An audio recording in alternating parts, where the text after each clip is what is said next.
Hi, my name is Ranjani Ramesh and I'm a grade 12 student. Today I will be talking to you about machine learning, quantum computing and quantum machine learning. Here are the four main broad topics that I will be going over today.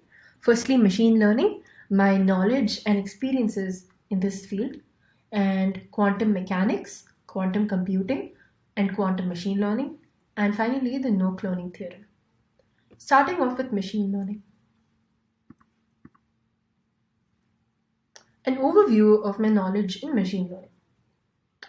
There are essentially three types of learning in machine learning: supervised, semi-supervised, and unsupervised learning.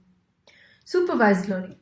In this form of learning, we use labeled data to build a classifier which is through the training process and thus classify data and assign these labels to data points.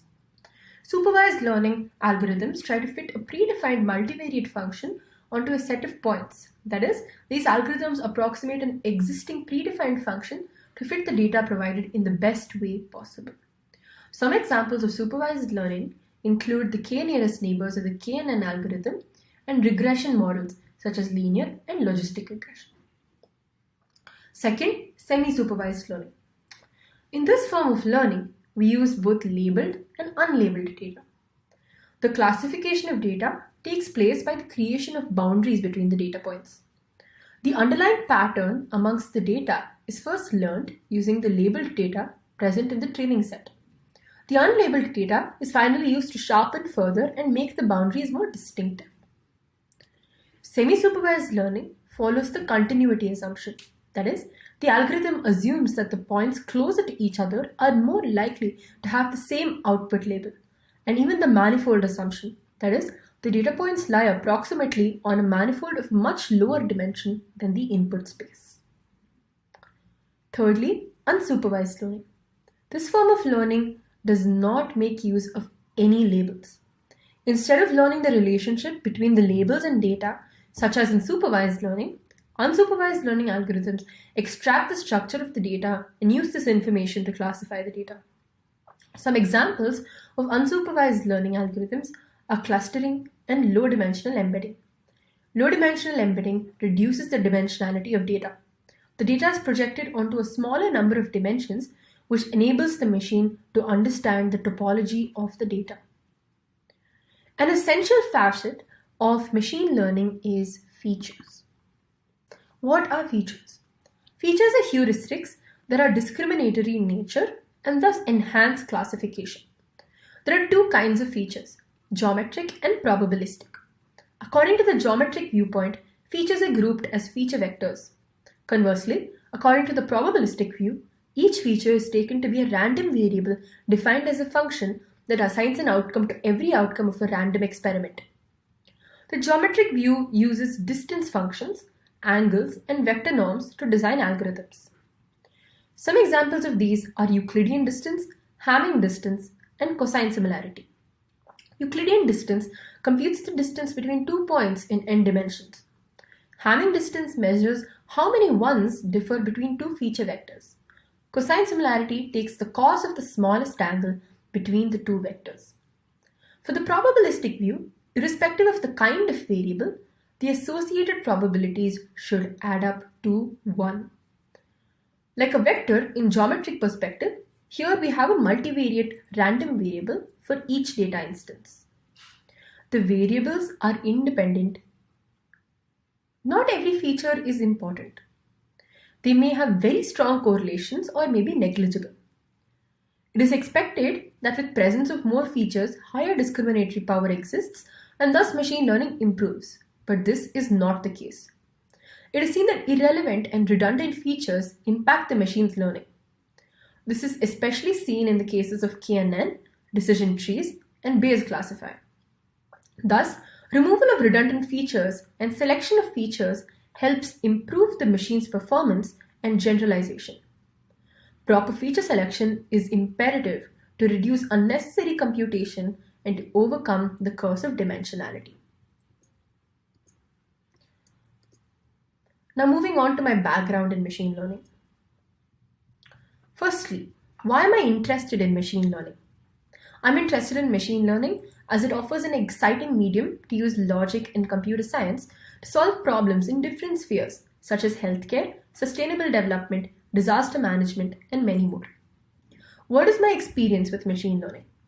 I have undertaken multiple experiences and multiple projects in machine learning.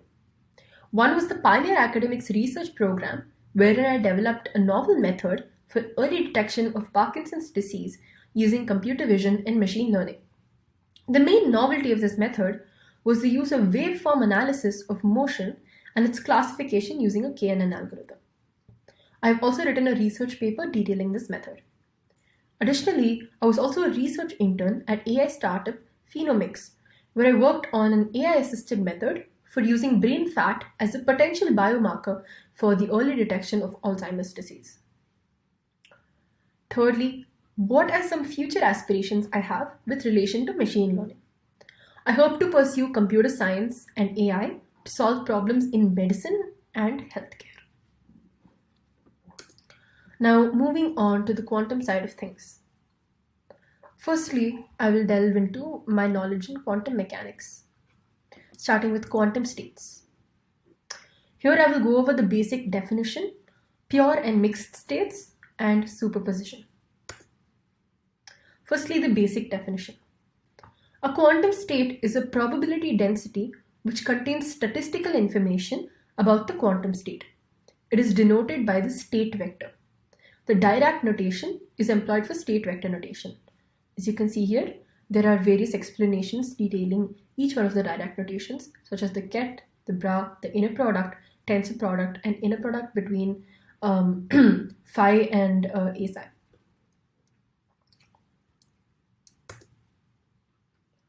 Moving on to the pure and mixed states. Here we see the density matrix of a pure state. A state of the density matrix, which can be written as above, is termed as a pure state. There are various properties that a pure state follows. Firstly, idempotence, that is, the square of the density matrix is equal to the density matrix itself. Furthermore, the trace of a density matrix is equal to 1. The trace of a density matrix square is also equal to 1.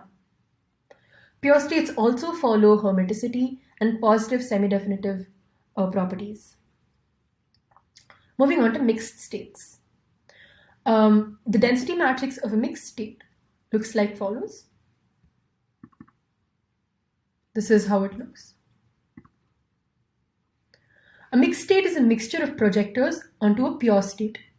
The mixed state consists of identical particles of different physical configurations.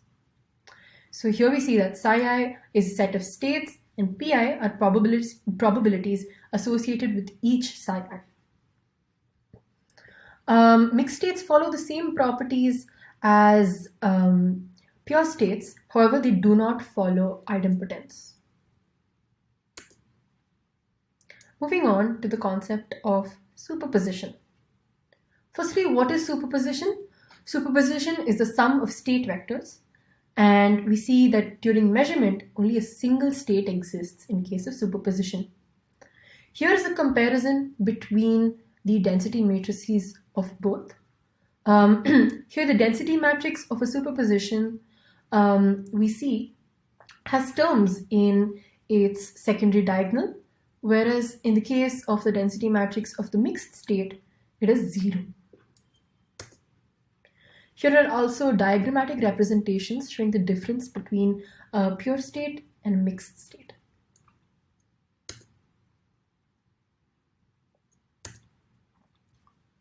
Moving on from quantum states, we move to quantum systems. Here I will be talking about composite systems and entanglement. Firstly, what is a quantum system? Composite quantum systems consist of two or more distinct systems. Composite systems involve multiple quantum objects or particles. Here we see the definition of a Hilbert space for a composite quantum system and also the tensor product of the states psi A and psi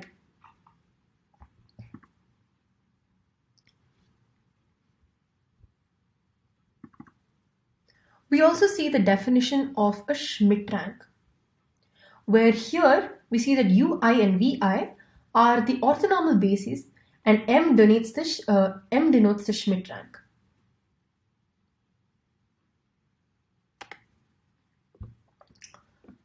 Now moving on to entanglement. Here we understand the consequence of the Schmidt rank. It is observed that a state is entangled if and only if its Schmidt rank is greater than 1. A system is entangled if and only if its reduced states are mixed, that is, they are not pure. Quantum entanglement has been verified. It is the correlation between systems which is stronger than classical correlations. Entanglement can produce a remote correlation between faraway systems, which cannot be explained by local hidden variables. This phenomenon is called non-locality. Here is the mathematical formula. This mathematical formula is to differentiate between quantum and classical correlations. Here we see A and A prime are detector settings on side A, B and B prime are detector settings on side B, and C is the correlation.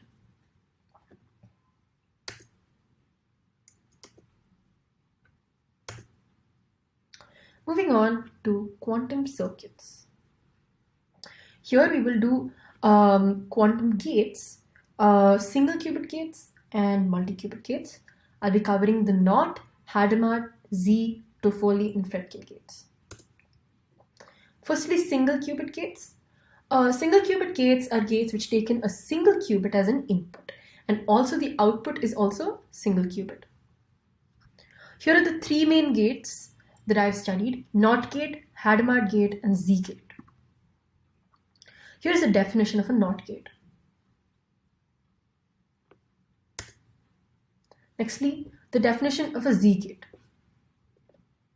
We see that the 0 ket is undisturbed while the 1 ket becomes a negative of itself.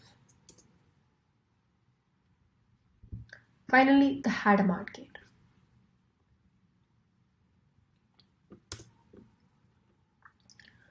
Moving on to multi-qubit gates. Here I'll be covering two main multi-qubit gates. Firstly, gates which take multiple qubits as input and give out multiple qubits are known as multi-qubit gates. Firstly, the Toffoli gate.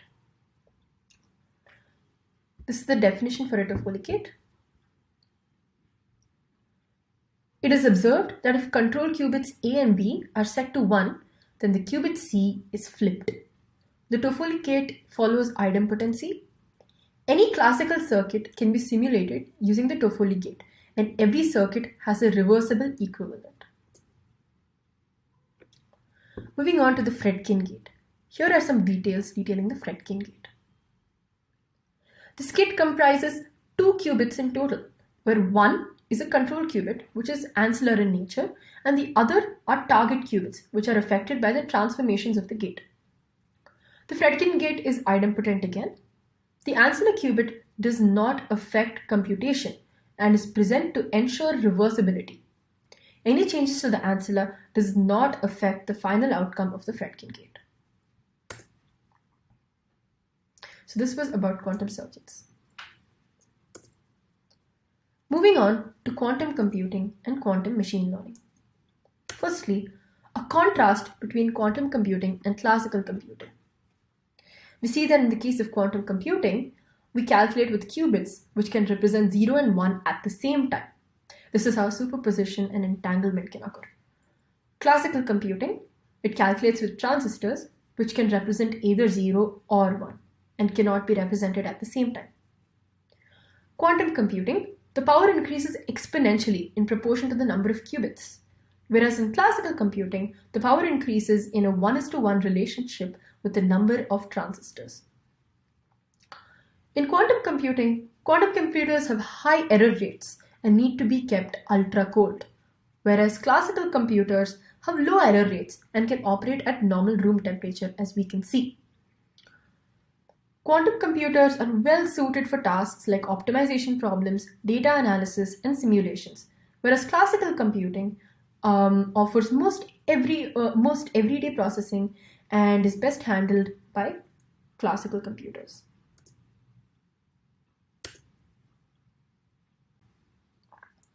Firstly, we have amplitude amplification. This is a way to improve classical machine learning with quantum information processing, which uses amplitude amplification methods based on Grover's search algorithm, which has been shown to solve unstructured search problems with a quadratic speedup compared to classical algorithms.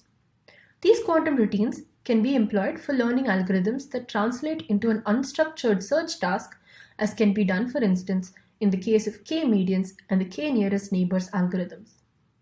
An example of amplitude amplification being used in a machine learning algorithm is Grover's search algorithm minimization, in which a subroutine uses Grover's search algorithm to find an element less than some previously defined element. This can be done with an oracle that determines whether or not a state with a corresponding element is less than the predefined one. Grover's algorithm can then find an element such that our condition is met. The minimization is initialized by some random element in our dataset and iteratively does this subroutine to find the minimum element in the dataset. The minimization is notably used in quantum k-medians. Moving on to quantum annealing.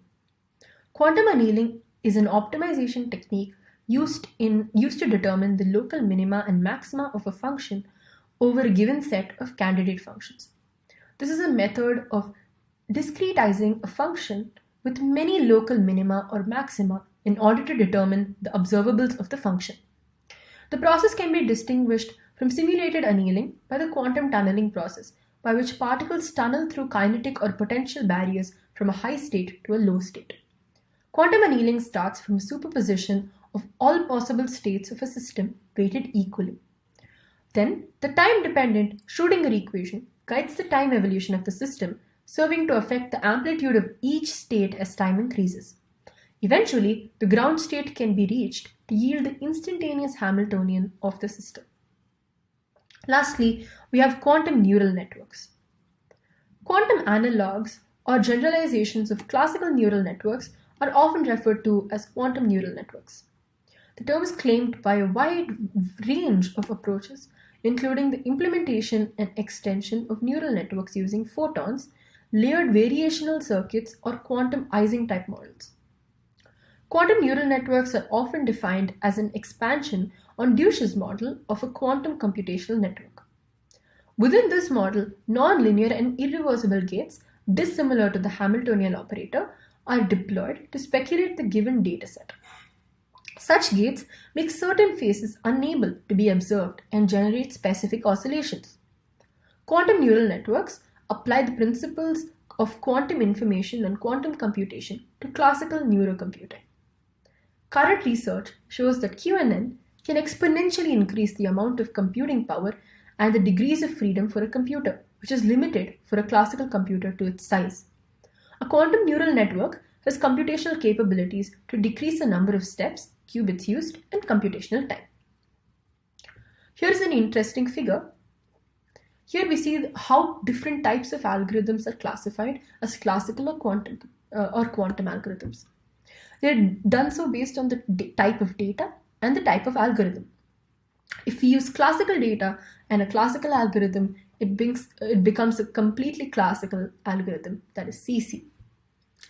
If it is classical data and quantum algorithm, then it becomes a CQ type of learning. Similarly for quantum and classical, and finally a fully quantum machine learning.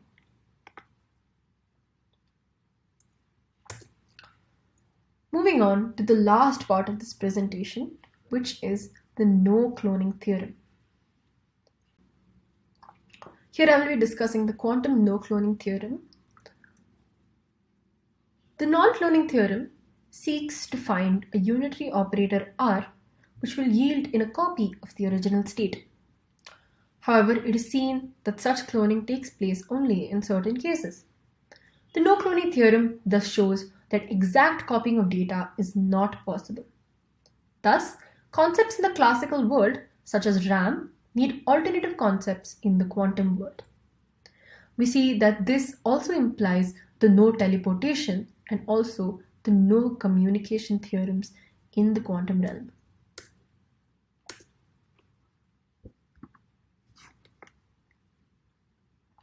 Lastly, what is my project as CFRC? I want to discuss and research on the topic of the implications of the no cloning theorem on quantum machine learning tasks and applications, as I feel that this is the perfect blend of both quantum computing and quantum machine learning, and also classical machine learning, and also has a practical aspect to it, which is something that I am extremely interested to learn about.